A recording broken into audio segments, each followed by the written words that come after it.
السلام عليكم ورحمة الله وبركاته. أهلا بيكم في فيديو جديد.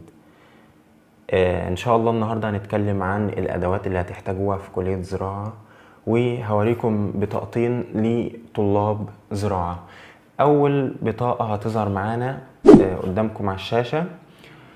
دي بطاقة، فاكرين الفيديو بتاع أخصائي تغذية علاجية والكلام ده كله، وبتاع التحاليل والطب البيطري؟ ده نفس النظام. ادي البطاقة موضحة قدامكم في الصورة، مكتوب فيها بكالوريوس علوم زراعية، وبعدين لما جدد البطاقة اتكتب له فيها اخصائي تحاليل طبية. تمام. ده عمل ايه؟ ده عمل مثلا دبلومة التحاليل، وخد دبلومة التحاليل ودرس او اسف فتح معمل تحاليل، فبالتالي بقى اخصائي تحاليل زي ما هو موضح قدامكم في البطاقة.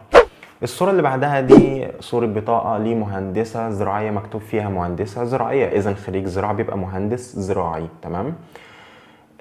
طيب، بيتكتب لهم مهندسين زراعيين لما بيشتركوا في النقابة، نقابة الزراعيين أو نقابة المهن الزراعية. تمام. عادي يعني، زي مثلا ايه بتوع حقوق، مثلا نقابة المحامين وحاجات زي كده. الموضوع يعني مش حوار.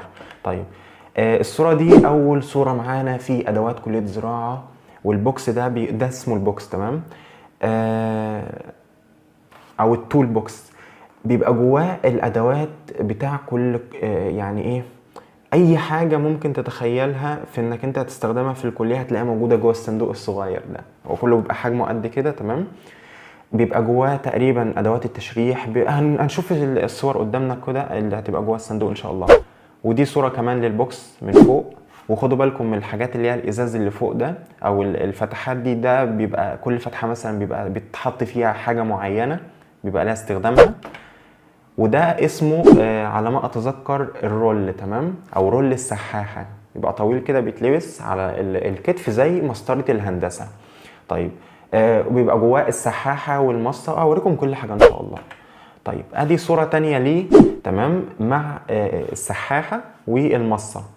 السحاحة اللي هي على الشمال الطويلة دي، والمصة اللي هي ايه الصغيرة دي. تمام. طيب، دي ادوات التشريح. طبعا احنا عارفين في الكلية لازم هنشرح والامتحان بيكون عملي عن التشريح ده، وهتتحاسب عليه بالدرجات، فما تفكرش الموضوع ايه هيكون سبهلله كده وخلاص. فالمهم بيبقى فيها مثلا المقص، وفيها الملقاط، وفيها البتاع اللي هي الصغيرة دي، مش عارف هتبقى واضحة عندكم ولا لا. يعني امواس كده زي بتاع التشريح والكلام ده كله. ده هيستخدم في تشريح بريبلانيتا امريكانا او الصرصور الامريكي، وفي الضفدعه مش فاكر كان اسمها ايه باللاتيني. وخدوا بالكم ان الكليه فيها اسماء لاتيني كتير جدا، يعني في اسمه سفودرومانتس بايكايولاتا. ده كله الاسم ده كله علشان كان اسمها ايه، فرس النبي. تمام. سفودرومانتس بايكايولاتا. شوفوا الاسم قد ايه. فهتلاقوا لاتيني كتير. عشان نرجع تاني لصورة الادوات دي، احنا اتفقنا ان الادوات دي بنستخدمها في تشريح البريبلانيتا امريكانا او الصرصور الامريكي، لازم نشرحه. ويا جدعان مقروفين ولا بتاع، لازم في جلافز بيتلبس. بس انتوا هتتسالوا مثلا فيها شفوي، الدكتور هيجي يقول لكم طب المنطقه دي عباره عن ايه ودي عباره عن ايه، فهيبقى عليها امتحانات عملي. طيب، دي ادوات التشريح زي ما اتفقنا. هنشرح فيها في سنه اولى الضفدعه في الترم الاول تقريبا، وفي الترم الثاني الصرصور الامريكي. والصوره دي بتاع المخبار ده بيستخدم في معمل الكيمياء، وبيتحط تحت كده، وبيبقى فوقيه السحاحه وفي حامل، وهوريكم كل حاجه ان شاء الله. اللي فات ده كان اسمه المخبار، وده الدورق. تمام. الدورق ده بيبقى ليه استخدام وده ليه استخدام، وكله في معامل الكيمياء، والكيمياء بتبقى مستمرة معانا فترة كبيرة.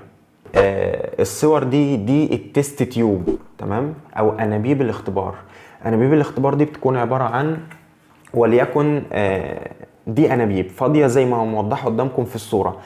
دي بيبقى فيها مثلا بنحط فيها جزء معين من مادة معينة في معامل الكيمياء، وبنحط مثلا عليها ميه مقطره والكلام ده كله، بنهزها مثلا، وبعدين بنفضي من الازازه الثانيه الازازه دي، وبنهزها برضو، وبعدين بنفضيها في مكان معين عشان بنعمل تجربه كيميائيه. فبيبقوا حوالي 6 انابيب اللي هي التست تيوب دي، وده كله بيبقى جوه البوكس اللي احنا وريناه لكم في اول الصوره. طيب، دي حامل للتست تيوب، حتى موضحه دي 2-4 ليه مكان ل6 انابيب بيتحطوا بالطول كده وبيقفوا، وبنعمل من خلالهم التجارب.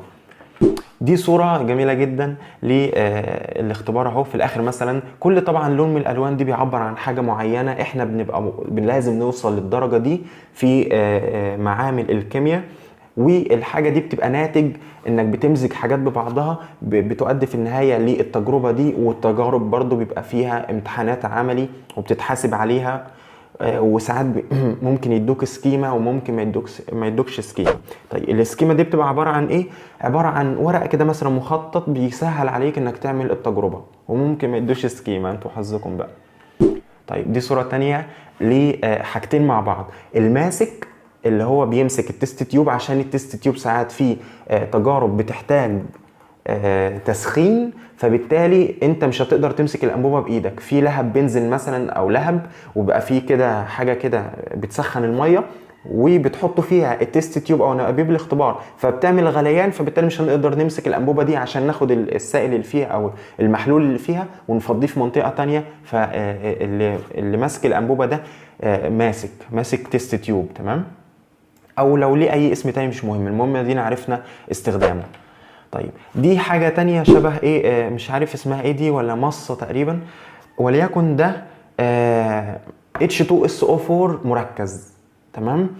او HCl مركز مثلا. مش هينفع انا اشفط الحاجات دي او اخدها في فاكرين السحاحة والمصة دي مثلا ممكن انا احطها واشفط شوية، اخد السائل، طبعا مش هشفط مش هشربها، انا بس بسحب شويه في الانبوبه عشان اجي افضيها في مكان معين. فبالتالي البتاعه دي، الصوره اللي ظهر قدامكم في الصوره دي، بنحطها مثلا في السائل وليكن، وبندوس على الانتفاخه اللي فوق دي، فالضغطه دي بتفرغ هواء، وبنسيب الضغطه دي، فالسائل بيطلع في الانبوبه. لو مثلا سائل ايه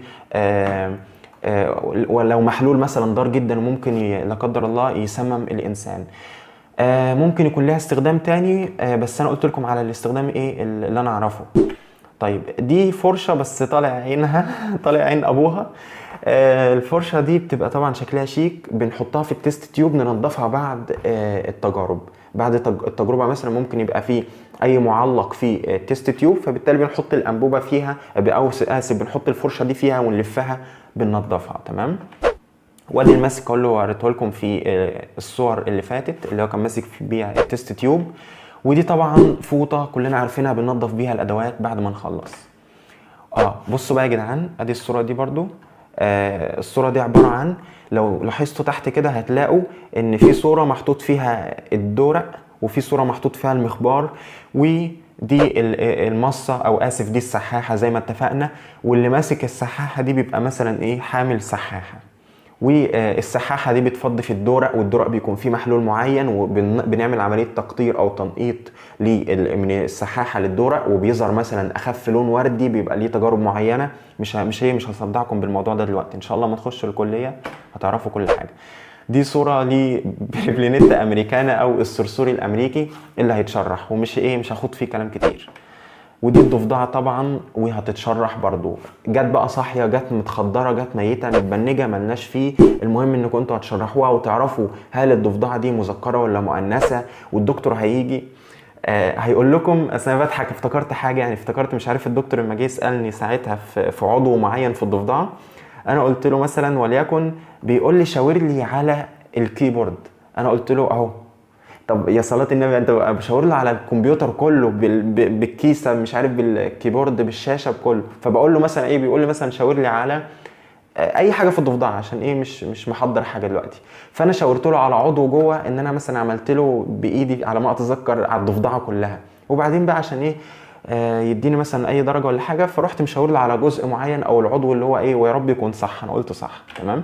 طيب دي صورة الميكروسكوب، هنستخدمه بكثرة، يعني طول حياتنا في كلية الزراعة لازم هنستخدم الميكروسكوب ده، وهنتحاسب على الحاجات اللي بنشوفها جوه الميكروسكوب، عشان برضه هنمتحن عليها. زي ما قلت لكم في الاول، الكلية عملية، فبالتالي هنحتاج الحاجات دي.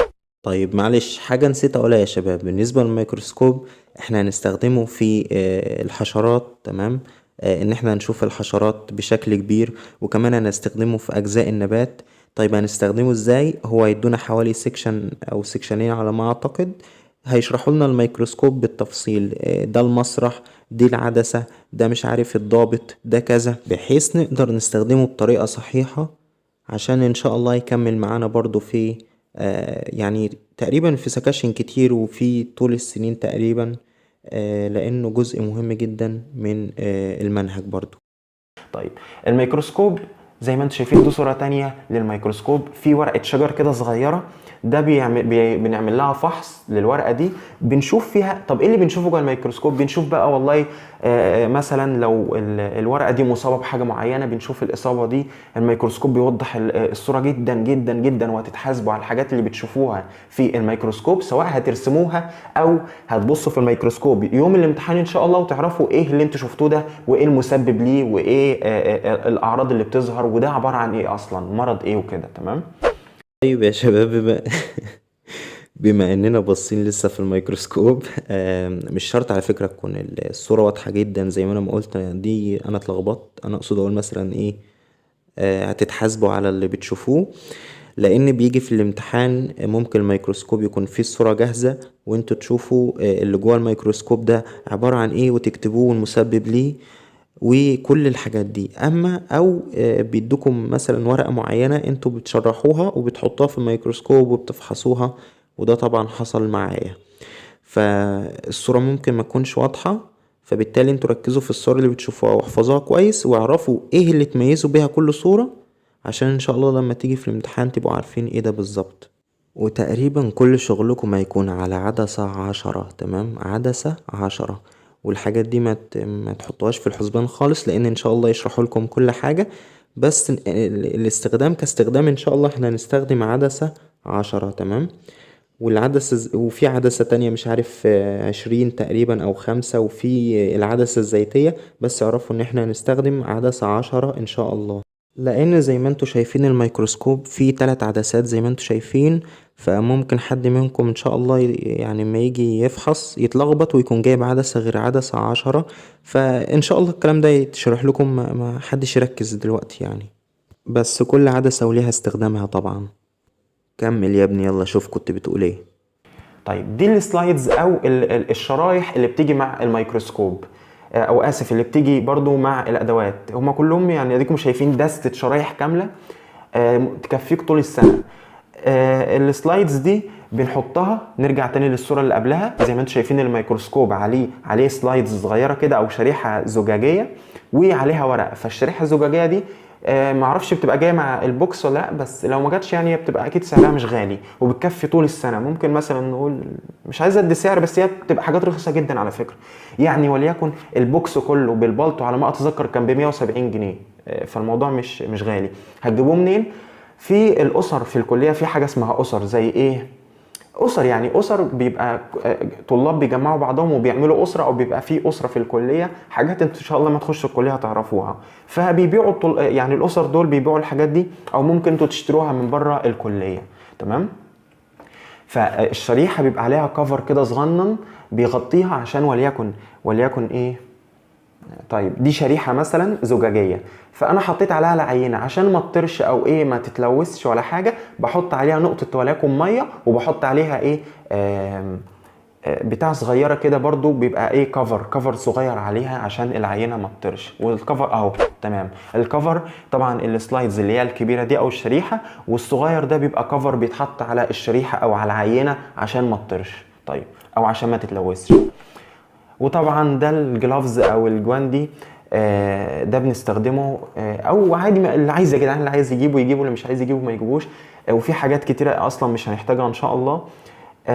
بس البتاع ده عشان ايه، او الجلافز ده عشان تلبسوه اما تيجوا مثلا تعملوا تجربه معينه، تيجوا تعملوا تشريح عشان لو حد بيتقرف او ما شابه. طيب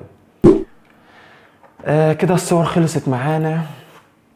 طيب نجيب الادوات دي ولا ما نجيبهاش؟ انا في رايي ان الادوات اصلا الميكروسكوب اكيد ما حدش هيجيبه عشان بيبقى موجود في الكليه وبيبقى موجود كتير. تمام. ايه تاني؟ اكيد الضفدع مش هتجيبوه ولا الصرصور. عندنا ايه تاني؟ بس فدي الصور مختصر كده للموضوع. والحاجات دي كلها بيبقى تمنها رخيص، والبلطو اجباري، البلطو ثم البلطو ثم البلطو اجباري اجباري اجباري. تمام، لازم البلطو لو ما دخلتش بيه مش، لو جاي من غيره هترجع تاني، او تأجر بلطو من الدادة. طبعا الكلية بيبقى فيها دادة بتبقى قاعدة على المعامل من بره، بتنظم مثلا ايه، بتنظم المعمل، وبتشوف مثلا داخل من غير بلطو، حاجات زي كده.